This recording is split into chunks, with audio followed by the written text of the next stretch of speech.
Hi friends, welcome to another mini vlog. తింటే గారెలే తినాలి, వింటే భారతమే వినాలి అనే సామెత మీలో ఎంతమంది విన్నారు?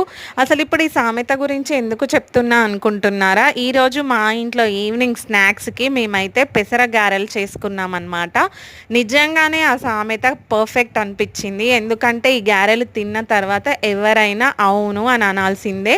ముందు ఏం చేయాలంటే పెసర గారెలు చేసుకోవడానికి పెసరపప్పును బాగా కడిగేసి 1 గంట నానబెట్టి పక్కన పెట్టుకోవాలి.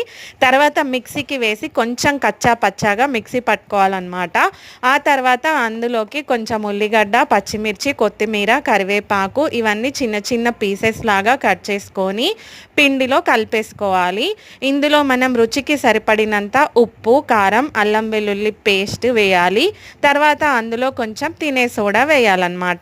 ఇవన్నీ వేసేసిన తర్వాత పిండిని చేతితో బాగా కలుపుకోవాలి. అసలు ఇవన్నీ వేస్తే అసలు ఆ ఫ్లేవర్, టేస్ట్ చాలా బాగుంటుంది.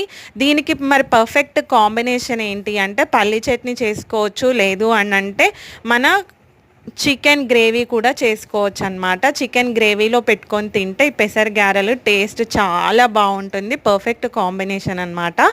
ఆ తర్వాత నూనె బాగా వేడి చేసిన తర్వాత చేత్తో తీసుకుంటూ చిన్న చిన్న చిట్టిగారెలాగా నూనెలో వేసుకోవాలన్నమాట.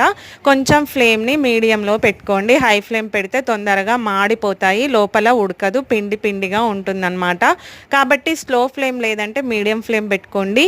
క్లైమేట్ చూస్తున్నారు కదా ఎంత బాగుందో. అసలు ఈ టైంకి ఈ గారెలు తింటే చాలా బాగుంటుంది అని అనిపించి చేశానన్నమాట.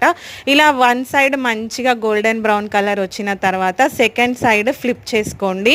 సెకండ్ సైడ్ కూడా బాగా మంచిగా వేగిపోయి మంచి కలర్ టర్న్ అవుట్ అయిన తర్వాత తీసేసుకొని టిష్యూ పేపర్లో పెట్టుకోవాలన్నమాట.